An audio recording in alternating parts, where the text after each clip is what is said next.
terjadi korupsi. Tercatat pada tahun 2011, PT PLN pernah mengalami kerugian hingga mencapai 37,6 triliun rupiah. Ini adalah kerugian terbesar sepanjang sejarah PLN. Bagaimana korupsi di PLN kerap terjadi dan bagaimana proyek PLN bisa dinegosiasi? Berikut liputannya.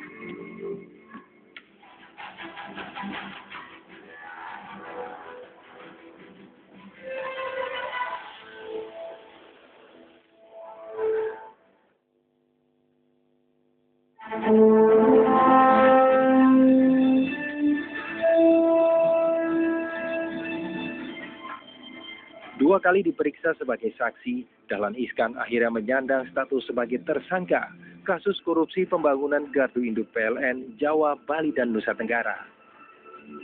Berperan sebagai kuasa pengguna anggaran, mantan Menteri BUMN ini bertanggung jawab penuh soal anggaran proyek multi-years pembangunan gardu induk PLN tahun 2011 tahun 2013. Ketika itu, ia menjabat sebagai Direktur Utama PLN. Ini saya melihat penyidik masih belum memerlukan melakukan penahanan. Tentunya pertimbangannya yang pertama kita lihat bersama-sama, Saudara Dahlan Iskan kooperatif dalam proses pemeriksaan 2 hari ini. Kalaupun sebelumnya diketahui bahwa kami 3 kali melakukan pemanggilan tidak hadir, tapi memang dengan alasan yang saya pikir sah menurut hukum, dan panggilan keempat hadir di sini. Jadi kami telah menilai bahwa yang bersangkutan adalah kooperatif. Saya tegaskan sampai saat ini tim penyidik kami tidak merasa perlu untuk melakukan penahanan, sehingga kepada yang bersangkutan dilakukan penahanan. Sesuai dengan fungsi saya sebagai saksi, saya memberikan kesaksian. Pak, kenapa kreditus untuk tingkat keuangan mengeluarkan anggaran? Saya kira semua KPA begitu. Oh gitu, walaupun ada proyek kan itu sudah tahun setelah saya di sana.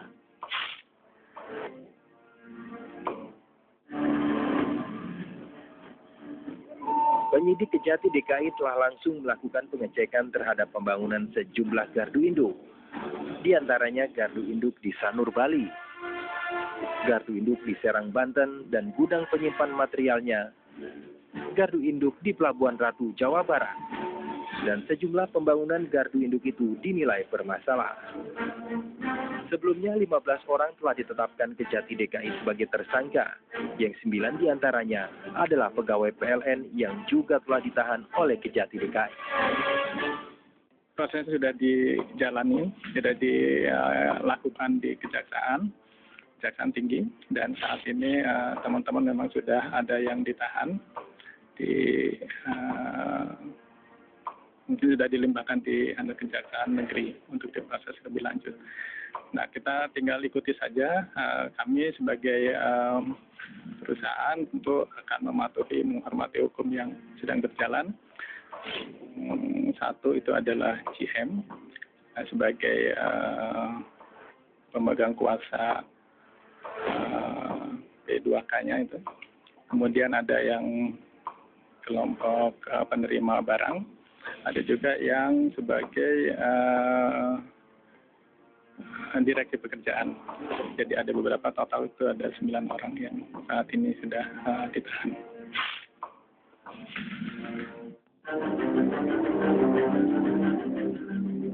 Selain telah menahan dan menetapkan 9 orang pegawai PLN, Kejati DKI juga telah memeriksa Nur Pamuji, mantan Dirut PLN, sebagai saksi. Mantan Sekjen ESDM Waryono Karno yang kini juga telah menjadi tahanan KPK turut diperiksa Kejati DKI. Ia diperiksa sebagai saksi yang berkaitan soal memberi kuasa pencairan anggaran pembangunan gardu PLN saat itu. Pasca penetapan mantan Dirut PLN ini sebagai tersangka, Dahlan Iskan dicekal untuk berpergian ke luar negeri. Proyek PT PLN dinilai banyak terindikasi terjadi korupsi. PLN itu memang ya siapapun direkturnya sampai sekarang juga masalah keterbukaan itu, transparansi itu sangat gelap ya, tertutup sekali kayak gitu loh. Sehingga wajar lah di tangan siapapun PLN ini tetap saja ada kebocoran atau rawan di korupsi kayak gitu. Karena di PLN itu banyak proyeknya banyak sekali gitu ya. Proyek-proyek ini itu bukan dilelang secara secara kompetisi ya, tapi kelihatannya dalam pemantauan saya banyak dugaan ini dibagi-bagi kepada orang tertentu gitu. Itu yang terjadi.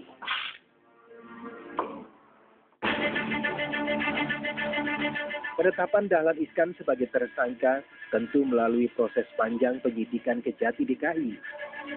Proyek multi-years PT PLN dalam pembangunan gardu induk di Jawa, Bali, dan Nusa Tenggara dinilai banyak terjadi kebocoran. Multi-year sebenarnya nggak masalah, sepanjang digunakan sesuai dengan prinsip-prinsip yang saya sebut sebagai prosedural legal, gitu ya. Nah, apakah di prosedural legal ini Dahlan sebagai kuasa pengguna anggaran terlibat?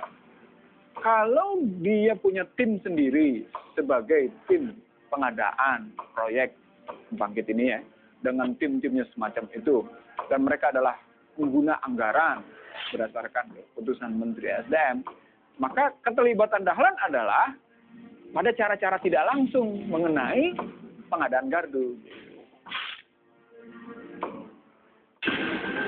Memang bukan kali pertama PT PLN terindikasi terjadi korupsi. Tercatat pada tahun 2011, PT PLN pernah mengalami kerugian hingga mencapai 37,6 triliun rupiah. Ini adalah kerugian terbesar sepanjang sejarah PLN. Laporan BPK menyebutkan PT PLN dikelola dengan sangat buruk, tidak efisien, dan terindikasi korupsi. Nah, dari sana kita tahu bahwa memang di PLN kalau lemah pengawasannya, potensi korupsinya luar biasa. Bukan hanya Dahlan sebetulnya, tapi sebetulnya masih banyak koruptor lain dalam PLN itu. Kan uangnya banyak, dari utang uang banyak, udah itu langganannya banyak kayak gitu kan triliunan. Ini betul-betul empuk, tapi nggak terbuka ke publik kayak gitu. Itu yang terjadi PLN.